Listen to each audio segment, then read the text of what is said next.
porque estamos profundizando bastante en un libro maravilloso que se llama el libro de Daniel, donde se encuentran las revelaciones y las visiones que Dios le dio a Daniel hace 2600 años. Y encontramos aquí las profecías de todos los imperios que iban a surgir en el futuro, que es donde nos encontramos ya ahorita. Aquí se encuentra todo lo que va a pasar en los tiempos que estamos atravesando, y aquí se describe claramente también el futuro de Israel, nación con la cual Dios ahorita la puso en la banca. Ahorita la iglesia se ha levantado, dice Romanos 11, hemos sido injertados en el olivo natural que es Israel. Nosotros somos el olivo silvestre, y ahorita ya no hay judíos, ya no hay palestinos, ya no hay musulmanes, ya no hay mexicanos, ya no hay españoles. Ahora todos aquellos que abracen la cruz y acepten a Jesucristo como su Salvador son y forman parte de la familia de Dios. Entonces, de verdad, somos una familia internacional. Y las personas que se reúnen en los edificios, que muchos le llaman el templo de Dios de una forma equivocada. Vamos al templo de Dios el domingo, por el amor de Dios, lee la Biblia. Dios ya no habita en templos humanos. Ya los edificios no son la iglesia somos nosotros. Donde 2 o 3 nos reunamos, ahí está la iglesia de Jesucristo. En esta serie he tratado de demostrar en estas pasadas 2 conferencias de que todas las profecías del Antiguo Testamento, principalmente en Daniel, repito, porque en Daniel encontramos continuamente al ángel diciéndole a Daniel: Daniel, esta visión es para el tiempo del fin, esta profecía es para los últimos tiempos.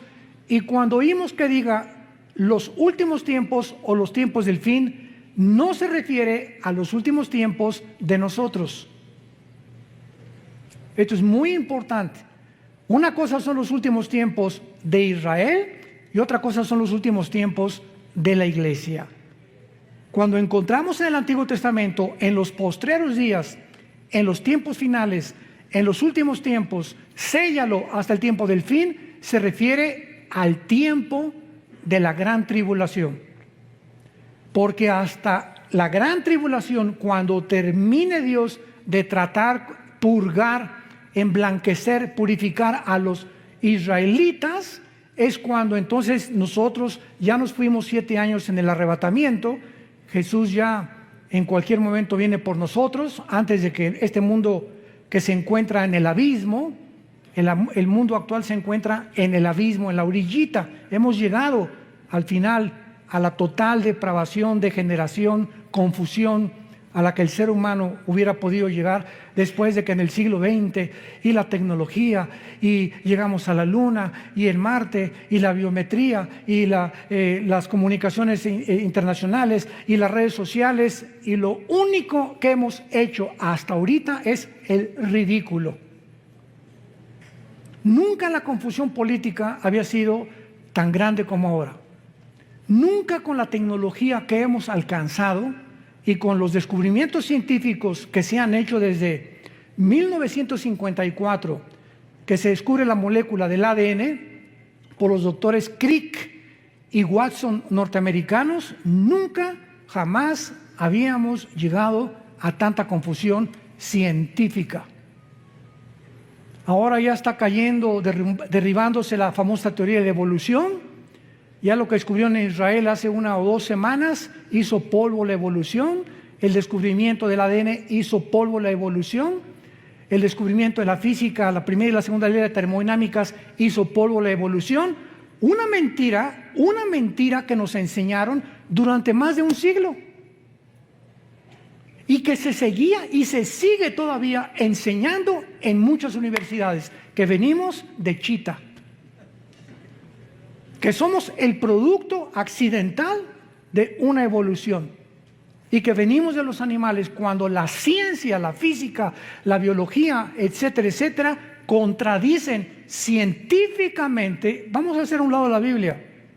La misma ciencia contradice que es imposible la evolución cuando descubrieron el ADN. Sin embargo, esto nos enseña que cuando una mentira se repite 100 años, se acaba aceptando como una verdad. Dice el profeta Isaías, detuvieron la verdad. Y como el ser humano carece de iluminación para saber cuál es la verdad, el mundo tenía forzosamente que llegar al punto en donde nos encontramos. Nos encontramos en el abismo, donde las cosas no van a mejorar, las cosas van a ir de mal en peor. En el libro de Daniel, capítulo 12, encontramos la introducción que dice: en aquel tiempo se levantará Miguel. Daniel 12, versículo 1, el gran príncipe que está de parte de los hijos de tu pueblo, será tiempo de angustia, cual nunca fue desde que hubo gente hasta entonces.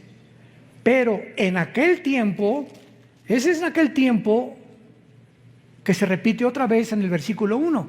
¿Ya lo vieron? Comienza diciendo: en aquel tiempo se va a levantar Miguel, el comandante en jefe de los ángeles de Dios, y habrá un tiempo de angustia, y en aquel tiempo será libertado tu pueblo. ¿De qué tiempo está hablando el ángel al profeta Daniel? Del tiempo de la gran tribulación. Y lo dice claramente: será un tiempo que jamás lo hubo cuando hubo gente hasta entonces. Y estas mismas palabras Jesús las repite en Mateo 24, 21. Porque habrá gran tribulación como nunca el ser humano la ha visto jamás. Ni en el Holocausto judío, ni en la Primera Guerra Mundial, ni en la Revolución Bolchevique, ni en la Segunda Guerra Mundial, ni en la Guerra de Vietnam, ni en la Guerra de Corea, ni en los tsunamis que ha habido, ni terremotos. Lo que va a pasar sobre el mundo es algo inusitado que jamás en la historia se había visto. ¿Por qué? Bueno, cuando ya vamos al libro de Apocalipsis, vemos la respuesta. El abismo, que es donde se encuentran los demonios, que está en el centro de la tierra, el abismo, se va a abrir. Y van a salir del abismo millones de espíritus demoníacos para atormentar a los seres humanos mental y físicamente en los tiempos del anticristo. Al mismo tiempo que los demonios van a salir todos en libertad, imagínense abrirle las cárceles federales, las clases de máxima seguridad ahorita a todos los criminales del mundo. Imagínense lo que podría suceder. Pues esto sería como Disneylandia comparado con los demonios que van a salir. Agreguémosle que el anticristo va a tener poderes sobrenaturales, señales engañosas. El falso profeta va a hacer llover fuego del cielo.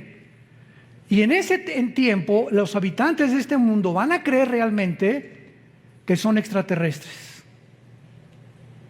Les van a adjudicar poderes de otros mundos. Y agreguémosle todavía que aparte de las señales y milagros y todo lo que está pasando, Satanás baja al mundo. Ahorita dice Efesios 2 del 1 al 3 que es el príncipe de la potestad del aire. Ahorita Satanás opera en el aire con las ondas de comunicación, con el espectro electromagnético, con todo lo que es el magnetismo, la energía. Desde ahí ahorita está él controlando radios, programas, televisión, medios de comunicación, etcétera, etcétera, para hacernos creer lo que oímos en la mayor parte de los medios de comunicación. Pero Satanás no baja solo al mundo, lo acompañan los ángeles caídos. Entonces el mundo se convierte en la habitación de demonios, de señales, de milagros mentirosos y de Satanás con sus ángeles caídos que, repito, crecerán extraterrestres. Porque los ángeles tienen forma humana cuando se manifiestan en el mundo. Dice en 2 Corintios que Satanás se disfraza de ángel de luz. Esto es a lo que se refiere hace 2600 años el ángel que le da estas palabras al profeta Daniel. Y vemos nosotros, aparte de todo esto, ¿verdad?, que la Biblia continúa explicándole a Daniel en el versículo 2, y muchos de los que duermen en el polvo de la tierra, o sea, en el tiempo de la tribulación, serán despertados, o sea, va a haber una resurrección. Unos para vida eterna y otros para vergüenza y confusión perpetua. Damas y caballeros, santos de Dios, no todos vamos a resucitar al mismo tiempo. Pongan mucha atención. No todos vamos a resucitar al mismo tiempo. Va a haber la primera resurrección que Cristo menciona en Juan capítulo 5, y muchos serán despertados para vida eterna y otros para condenación eterna. Muy bien. En lo que se llama la primera resurrección están involucrados los santos del Antiguo Testamento y nosotros, los santos de la iglesia. Y la otra resurrección para condenación se encuentra hasta Apocalipsis 20, del 11 al 15, que se llama el juicio del gran trono blanco, donde van a resucitar los incrédulos o todos aquellos que rechazaron las leyes y los mandamientos de Dios. Pero vayamos a ver por qué decimos que hay un orden en la resurrección, porque Dios es un Dios de orden.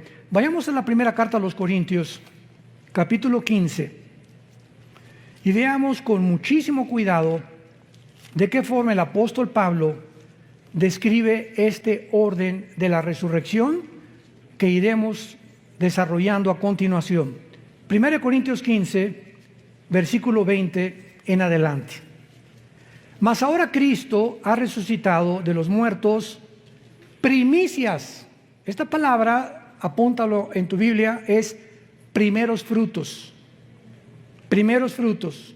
Es la palabra griega aparche, como suena aparche, que se refiere a la fiesta de los primeros frutos de Israel. Acuérdate que primero era la Pascua, después venía los panes sin levadura, después venía los primeros frutos y después vino Pentecostés. Y quedan 3 fiestas para poder terminar el plan de Dios. Entonces, cuando el apóstol Pablo dice que Cristo es el que cumplió la fiesta de los primeros frutos, porque Jesucristo es el primero en toda la historia del ser humano que resucitó sin volver a morir. Cuando Dios resucitó a Lázaro, volvió a morir. Cuando resucitó a Tabita, volvió a morir. Todos los casos de resurrección que encontramos en la Biblia volvieron a morir. Pero Cristo es el primero, por eso se le llama en Colosenses el primogénito de los muertos. Es el primero en su género, que lo significa primogénito, primo de genes, de su generación que seguimos nosotros, que resucitó. Muy bien. Versículo 21. Porque por cuanto la muerte entró por un hombre, también por un hombre la resurrección de los muertos. Porque así como en Adán todos mueren, también en Cristo serán todos vivificados. Versículo 23, lean con mucho cuidado. Pero cada uno en su debido orden. Y esta palabra tagma, que en el griego es orden, significa un orden de soldado raso, cabo, teniente, coronel, nos habla de que cuando hay un orden, hay, ¿verdad? Primero después el segundo, el tercero, el cuarto y el quinto. Entonces, la resurrección de los muertos va a seguir un orden establecido por Dios. Cada uno en su debido orden. Cristo en las primicias fue el primero. ¿Ya lo vieron? Luego, ¿quiénes siguen? Los que son de Cristo. Los santos del Antiguo Testamento no están incluidos en nuestra resurrección. Los que somos de Cristo somos los que fuimos bautizados con el Espíritu Santo en el momento de nuestra conversión. En el momento que recibes a Cristo, eres regenerado, eres nacido de nuevo, eres colocado en el cuerpo de Cristo. 1 Corintios 12:13, a todos se nos dio a vivir, a experimentar el mismo Espíritu y el mismo bautismo, y en ese momento la iglesia es un cuerpo y la cabeza es Jesucristo. Y en la iglesia unos son una oreja, otros son mano, 1 Corintios 12, otros son las piernas, otros son los dedos, etcétera, etcétera. La iglesia tiene una manifestación de dones y de talentos de acuerdo a la soberanía de Dios. Y en la iglesia hay apóstoles, ¿verdad? Hubo profetas, pastores, maestros, etcétera, etcétera. Hay diferentes ministerios que reparte Dios, diferentes dones, etcétera, etcétera. Pero todos los que desde Pentecostés hasta nuestros días, cuando venga el rapto, vamos a resucitar. Te repito, de Pentecostés hasta nuestros días, cuando venga el rapto, la iglesia es la primera en resucitar. Vamos también, antes de regresar a Corintios, a ver en Primera de Tesalonicenses esta verdad. Capítulo 4. Primera de Tesalonicenses, capítulo 4. Y dice así, versículo 13. Tampoco queremos, hermanos, que ignoren acerca de los que duermen, o sea, de los que han muerto, para que no se entristezcan como los otros que no tienen esperanza. Pero si creemos que Jesús murió y resucitó, así también traerá con Jesús ¿a quiénes? A los que durmieron en Él, que somos la iglesia. Los santos del Antiguo Testamento no forman parte del cuerpo de Cristo. Y esto ya le explica Pablo en Efesios capítulo 2, que tanto los judíos con el Antiguo Testamento ahora y griegos, ahora no hay judíos, ahorita no hay un pueblo de Dios, Israel, ahorita somos todas las personas de todas las naciones que formamos parte, y que cuando recibes a Cristo te conviertes, nos convertimos en hijos de Abraham. Entonces puede venir ahorita un judío y decirme, yo desciendo de Abraham, y le contesto étnica y terrenalmente y genéticamente, porque eres judío, desciendes de Abraham, claro, fueron lo que los fariseos le dijeron a Cristo, somos hijos de Abraham. Pero la verdadera descendencia de Abraham son los que tenemos la semilla. Y todo esto lo explica Gálatas capítulo 3. Cristo es la semilla prometida a Isaac. En Isaac te será llamada descendencia, o la esperma de Isaac vendrá después Jacob, Judá, Salomón, David, y ahí viene toda la descendencia. Y cuando recibes a Cristo, esa semilla, esa promesa que Dios le hizo a Abraham era espiritual. Entonces dice la Biblia, ahora los que somos de la fe somos de Abraham.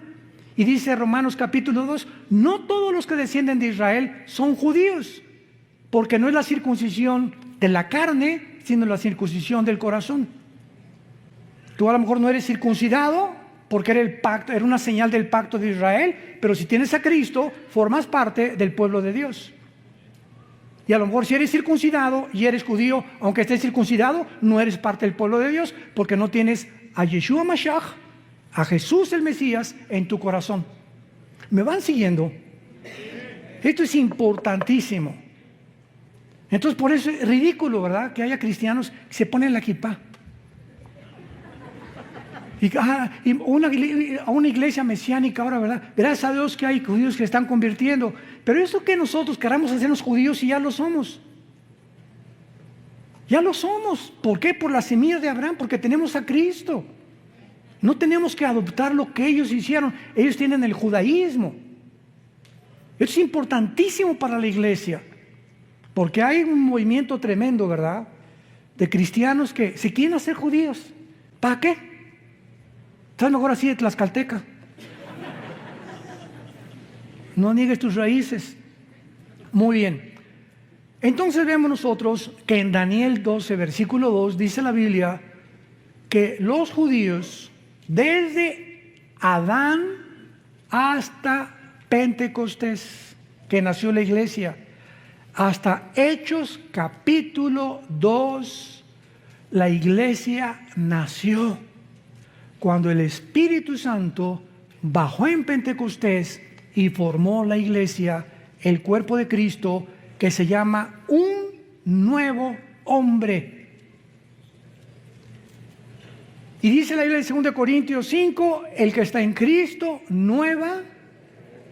O sea, esta nueva creación no existía. Cuando Dios descansó en Génesis capítulo 2, el séptimo día, ¿qué significa? ¿Que Dios se acostó en una hamaca?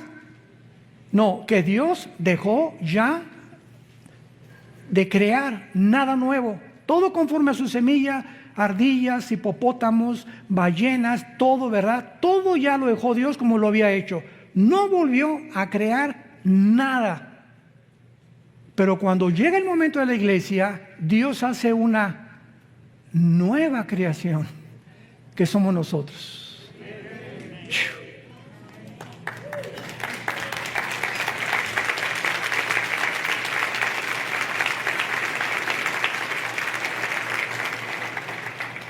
¿Y este hermano por qué no guarda el sábado?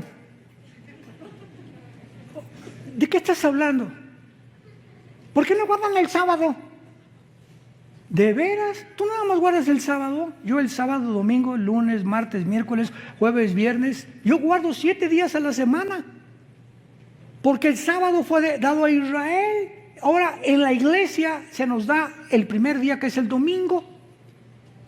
El primer día de la semana Cristo resucitó, el primer día de la semana vino el Espíritu Santo y los apóstoles comenzaron a reunirse ya no el sábado, sino el domingo, para que viéramos la diferencia de las dos entidades, una es Israel, otra es la iglesia. No las confundamos. Ahora, Israel era la esposa de Dios y se divorció. Dios está divorciado ahorita de Israel. Nosotros somos la novia de su hijo. 2 Corintios 11, del 1 al 3. Desposados como una virgen pura. Alguien me preguntó, ¿qué acaso tiene Dios 2 esposas? Le dije, por favor, entiende la Biblia. Dios tiene hecha a un lado a Israel y va a regresar. Romanos 9, 10 y 11, va a regresar en la tribulación a purificarlos, purgarlos. Y los que crean en la tribulación en Jesús pasarán al milenio junto con la iglesia nosotros. Pero ahorita Dios está divorciado. ¿Dónde dice eso? Vayamos al libro de Isaías.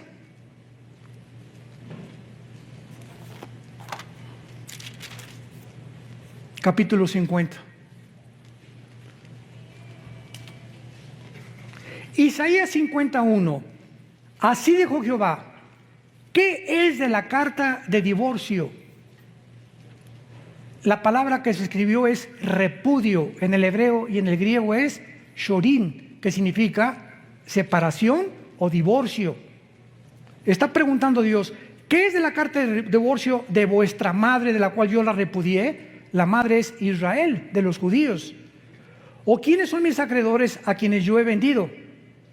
He aquí que vuestras maldades son vendidos y por vuestras rebeliones fue repudiada vuestra madre, que es Israel. Compáralo con Jeremías, capítulo 3, antes de que me llames hereje. Versículo 8. Jeremías 3, 8. Ella, está hablando de Israel, vio que por haber fornicado la rebelde Israel, yo la había despedido y dado carta de divorcio.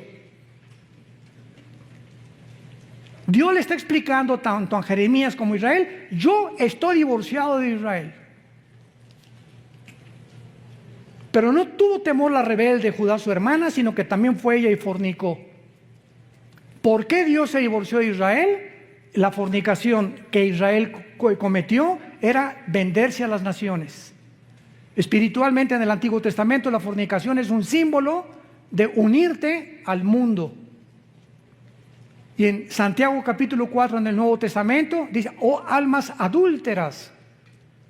Cuando un cristiano se va al mundo, has cometido fornicación. ¿Por qué? Porque estás traicionando los votos de lealtad y devoción que le tenemos a Jesús. Si tu esposa se va con otro hombre, es adulterio. Y el adulterio es la única causal y el abandono de hogar en el Nuevo Testamento para poder divorciarte. 1 Corintios capítulo 7. Las mismas causales por las cuales Dios se divorció de Israel le pertenecen a la iglesia.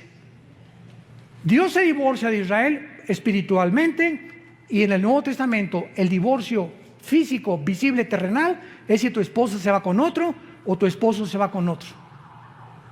Es la única causal, no hay otra causal más que el divorcio y el abandono de hogar. Que te diga a tu esposo: adiós, dile: adiós, gavilán pollero. Bye bye, que Dios te bendiga. Y quién sabe si lo bendiga, ¿verdad? Bueno, entonces, esto es importante, ¿verdad? El Dios del Antiguo Testamento está divorciado, y ahora nosotros, la iglesia, que somos un nuevo cuerpo, somos una novia de su Hijo Jesucristo. Qué grande demostración que la iglesia e Israel son dos entidades completamente diferentes. Porque hay enseñanzas cristianas donde mezclan y dicen: no, ya Dios acabó con Israel, ya no hay, la iglesia tomó su lugar, etcétera, etcétera. Y esto no lo enseña la Biblia. Dios le dice a Israel: adiós, ahí nos vemos. Y Jesucristo dijo en Jerusalén, cuando lo iban a crucificar el domingo de Ramos: Baruch Hashem Adonai Eloheinu. Bendito me dirán el que viene en el nombre del Señor, hasta que Jesucristo regrese. Y los judíos, después de la tribulación, Apocalipsis 1:8, mirarán al que traspasaron. Romanos 11, 25 y 26, Israel será salvado. Hasta ese momento, la esposa que era antes de Dios se volverá a unir a su marido. Y seremos una sola entidad en el tiempo del milenio. Entonces, Dios no se ha olvidado de la esposa despreciada. Si esa esposa regresa y le pide perdón a Dios y reconocen a su hijo como el Mesías, Dios vuelve a renovar sus votos por el pacto que hizo con Abraham. ¿Ven qué importante es entender la Biblia sistemáticamente para no caer en herejías y en tonterías? Y ya Dios acabó con la iglesia, con Israel, ya no tiene para nada, ¿verdad? Claro que ahorita no tiene absolutamente nada. Cuando crucificaron a Cristo, dijo, ¿verdad? Dijeron los judíos: la sangre sea sobre nuestras cabezas. Y en ese momento la maldición vino sobre Israel, que se encuentra todavía esta maldición en Israel, menos en los judíos que han aceptado a Jesucristo como el Mesías y que forman parte de la iglesia. Pero en el año 70 después de Cristo llegaron los romanos, encabezados por Tito, el general romano, hijo del emperador Vespasiano, y arrasaron Jerusalén y no dejaron piedra sobre piedra. Y desde el año 70 hasta 1948, Israel no tenía templo, no tenía nación, no tenía absolutamente nada. Regresaron en el 48 para despertar, para resucitar nacionalmente, porque la Biblia habla de dos regresos de Israel. Ya regresaron nacionalmente, regresarán espiritualmente en la gran tribulación. Entonces no es hasta que se conviertan. Ezequiel 37, la visión de los huesos secos, ¿se acuerdan? Que Ezequiel le dio es una visión de los huesos, que es Israel, y lo dice: los huesos son mi casa. Y ahorita se están juntando los tendones con los huesos hasta que se forme el cuerpo, que es Israel, cuando Jesucristo regrese junto con nosotros para reinar con ellos en el milenio. Regresamos a 1 Corintios. Entonces vemos que la primera resurrección le pertenece a la iglesia, a los que somos del cuerpo de Jesucristo. Y después dice claramente, en este orden, el apóstol Pablo, los que son de Cristo en su venida, luego el fin cuando entregue el reino de Dios y Padre. Muy bien. La resurrección, viene Cristo mañana, supongamos, o la semana que entre, desaparecemos millones de personas. Yo pienso sinceramente que somos la generación que no va a gustar la muerte, que somos la generación que no vamos a saber lo que es morir.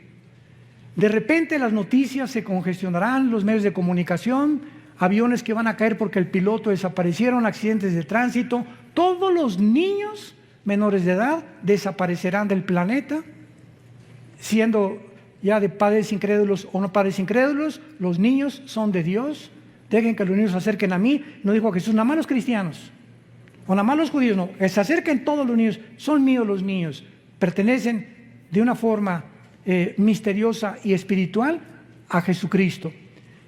Y entonces van a pasar 7 años de tribulación, y cuando termine la tribulación resucitan todos los santos desde Adán hasta la cruz.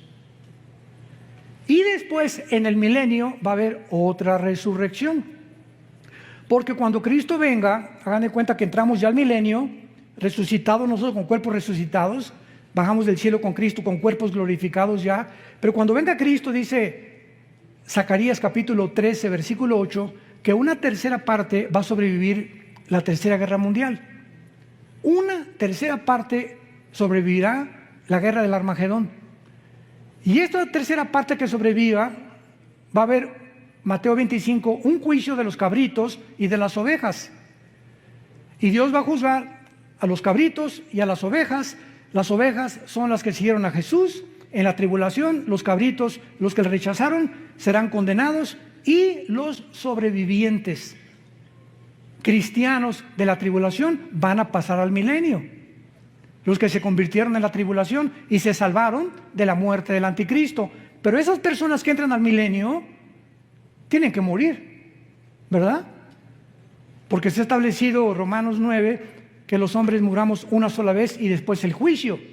Entonces, ¿cómo van a entrar a la eternidad estas personas que pasaron de la tribulación vivos al milenio si no han resucitado? Entonces, la mayor parte de estos que van a entrar se van a rebelar contra Cristo, Apocalipsis 20 del 10 en adelante, y Satanás será sacado del abismo y encabezarán la última guerra, Gog y Magog, que es diferente de la Ezequiel 38-39, para pelear contra Cristo, y los que se hayan convertido en milenio resucitarán para entrar a la Nueva Jerusalén.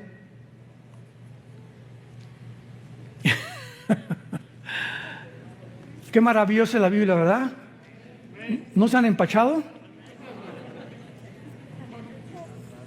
Le pido a Dios que me dé sabiduría y paciencia. A veces hablo muy rápido, pero quiero irme así lo más despacio posible para alumbrar sus ojos a través de la Biblia. Y que ustedes puedan ver la luz así. Yo sé que a muchos les está entrando ahorita la luz. Y ese es el anhelo del Espíritu Santo. Muy bien. Entonces, después de nosotros viene la resurrección de los mártires que en la tribulación van a resucitar, que pertenecen a la primera resurrección de los santos. Vamos a ver, la primera resurrección es el rapto, los santos del Antiguo Testamento y los que mueran como mártires en la tribulación. Vayamos a Apocalipsis 7 y veamos los millones de personas que en la tribulación se van a convertir, y el apóstol Juan los ve en el cielo resucitados. Apocalipsis 7, versículo 9. Escribe el apóstol Juan: después de esto miré, y he aquí una gran multitud, la cual nadie podía contar, de todas naciones y tribus y pueblos y lenguas, que estaban delante del trono en la presencia del Cordero, vestidos con ropas blancas y con palmas en las manos. Las ropas blancas nos hablan de que ya estaban resucitados.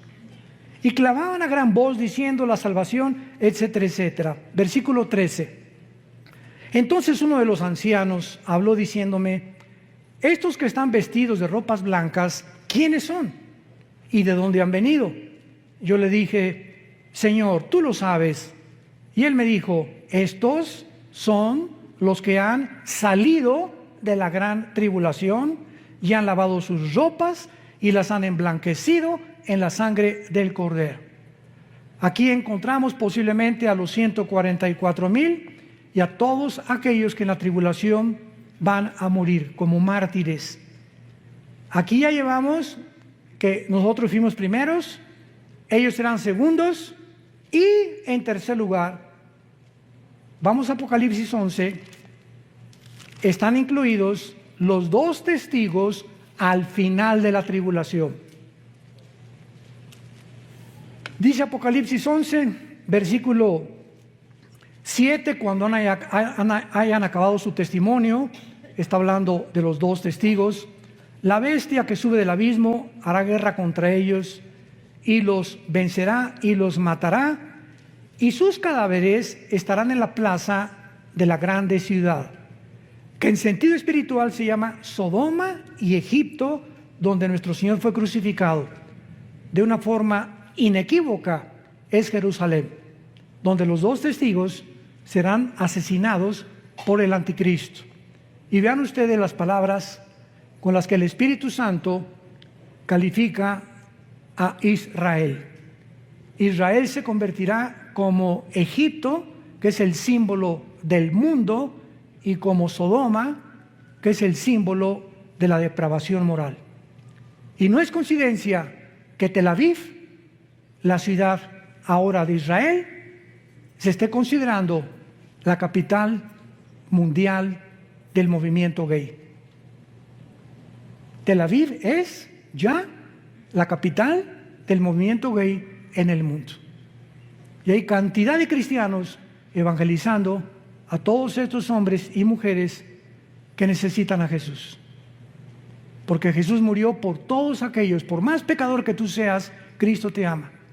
Pero Él te pide que te arrepientas de tus pecados y que entiendas que los géneros no se pueden tergiversar ni pervertir. Solamente hay 2 géneros, varón y hembra, nada más. Esta semana el gobierno americano acaba de declarar que en todos los pasaportes nuevos de Estados Unidos se incluya el tercer género. En todos los pasaportes desde esta semana americanos, norteamericanos, viene incluido el tercer género, si tú le quieres poner otra cosa. No nos vamos a profundizar en eso. Y entonces van a ser asesinados, versículo 9, y los de los pueblos, tribus, lenguas y naciones verán sus cadáveres por 3 días y medio y no permitirán que sean sepultados. Los moradores de la tierra se regocijarán, se alegrarán y enviarán regalos unos a otros, porque estos 2 profetas habían atormentado a los moradores de la tierra. Me detengo aquí. ¿Por qué el mundo ahorita se ha vuelto contra nosotros? ¿Por qué? Porque se sienten atormentados con la predicación del Evangelio de Cristo.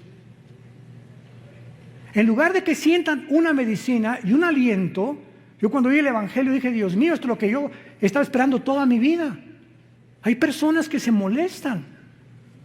Y ahora tú no puedes predicar esto. La iglesia es un hospital para todo tipo de personas, lesbianas, transgénero, homosexuales, borrachos, parranderos y jugadores. Esto es la iglesia. Le abrimos la puerta a todos para que podamos ser sanados de la condición en la que el mundo tal vez nos empujó a ser. Cualquiera de ustedes que oiga mi testimonio no lo vas a creer. No lo vas a creer lo que yo era antes de venir a Jesús hace 46 años. Este año cumplo 46 años, no de edad, de cristiano. Y 43 años cumplo este año de predicar la palabra de Dios. A los 3 años de convertido comencé a predicar en la sierra a los indígenas de Oaxaca y de Guerrero. Tuve 3 años en la sierra, durmiendo en pisos de adobe, tapándome con periódicos. Mi cojín era un ladrillo envuelto en periódicos, así que si realmente alguien ha vivido la pobreza, he sido yo. Pero antes de eso, tú no te imaginas lo que yo era. Ni quiero, creo que en internet está algo de mi testimonio. Pero Juan Charrasqueado se quedaba chiquito. Pero lo que nos interesa es lo siguiente, y dice el versículo 11, pero después de 3 días y medio, entró en ellos el Espíritu de vida, enviado por Dios, se levantaron sobre sus pies y gran temor cayó sobre los que los vieron. O sea, los 2 testigos son el último fruto de la resurrección. Entonces, la iglesia en el rapto, todos los mártires a la mitad de la tribulación y los 2 testigos al final. Y cuando Cristo venga, en cuarto lugar, los santos del Antiguo Testamento.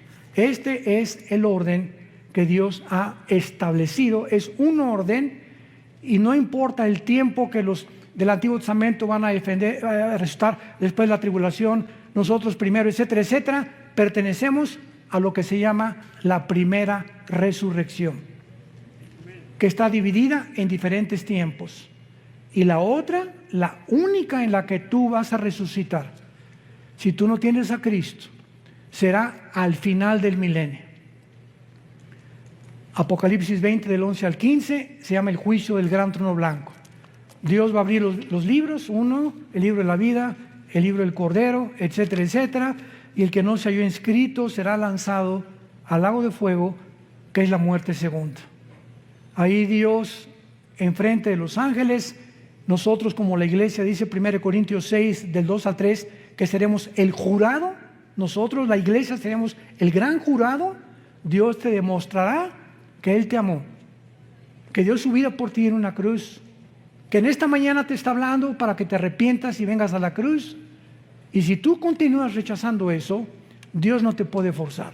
Te puedes burlar ahorita, mascar tu chicle, decir no lo creo, puedes hacer lo que quieras, pero estas palabras son fieles y verdaderas, porque son la palabra de Dios. Y Dios te da la oportunidad en este momento que vengas a la cruz, que le entregues tu vida, que te arrepientas de tus pecados y que conozcas lo que es verdaderamente ser libre, espiritual, mental y físicamente. Oremos. Gracias, Señor, por tu palabra en esta mañana. Gracias, Señor, por habernos dejado del camino, porque tu palabra dice, no hay en ellas nada perverso, en ellas, todas ellas son rectas al que entiende y razonables a los que han alcanzado la sabiduría. La ley de Jehová, los mandamientos que Dios nos da, son perfectos, porque convierten el alma. El testimonio de Jehová es fiel, hace sabio al sencillo. El temor de Jehová permanece para siempre. Todo lo que Dios nos dice es deseable, más que el oro y más que el oro afinado, y dulce más que la miel que destila el panal. Te damos gracias, Señor Jesús, por haber dado tu vida en esa cruz, por haberte levantado de los muertos para decirnos que nosotros seguimos detrás de ti. Animarnos que esta vida es temporal, seremos librados de la corrupción de esclavitud a la libertad gloriosa de los hijos de Dios. Y en esta mañana, tú que me escuchas, invita a Cristo a tu corazón. Arrepiéntete de tu vida. Tú eres pecador, dice la Biblia, y la paga del pecado es la muerte.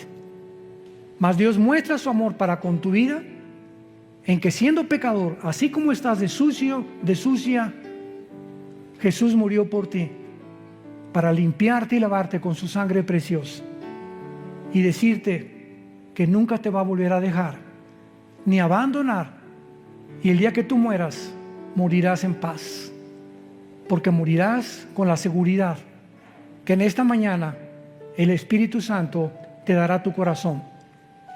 Si alguien quiere en esta mañana invitar a Cristo, ustedes que nos ven por la televisión, dile estas palabras: Señor, te pido perdón por mis pecados. Creo que en esa cruz pagaste con tu sangre por ellos. Y creo que a los 3 días tu Padre te levantó de los muertos. Y como creo que vives, te pido en este instante que entres a mi corazón como mi Señor y mi Salvador. Señor Jesús, gracias por tan grande amor y por darme la vida eterna y la absoluta seguridad y certeza que cuando yo muera, moriré en paz, porque sé que me estarás esperando para gozarme la otra vida, que mi fe no fue en balde y que tus promesas fueron fieles y verdaderas. En el nombre de Jesús. Amén.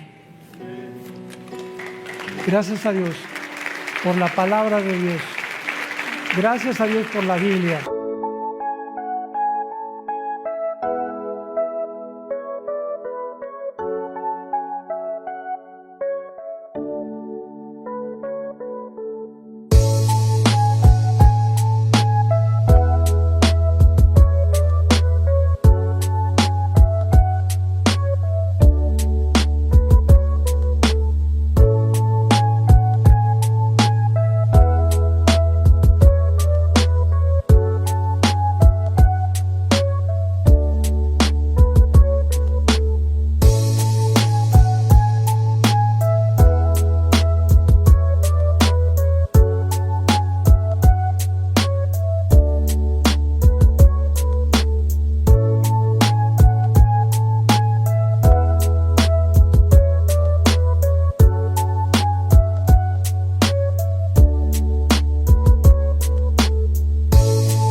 Loving you alone feels so beautiful, and yet it hurts the most. You became my quiet sunrise, the dream I never dared to say. Every smile you gave so freely took my breath a little away. I held this love like fragile glass, so precious, soft and true. But every beat inside my heart was only reaching out to you. Unspoken love is sweet and painful, like honey mixed with rain. A tender hope I hold so tightly, while it slowly breaks me. Loving you from just one side now leaves my soul in silent blue. 'Cause the deeper that I fall alone, the lonelier I do. I can't blame my heart for choosing someone it could never keep. So I smile through hidden heartache and love you quietly. Unspoken love is sweet and painful, like honey mixed with rain. A tender hope I hold so tightly, while it slowly breaks me. Loving you from just one side now leaves my soul in silent blue. 'Cause the deeper that I fall alone, the lonelier I do.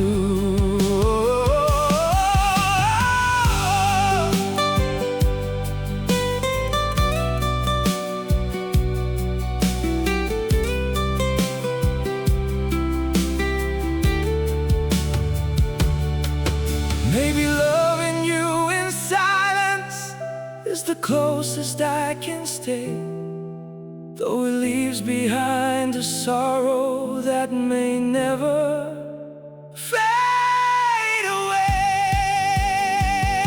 Unspoken love is sweet and painful, like honey mixed with rain. A tender hope I hold so tightly, while it slowly breaks me.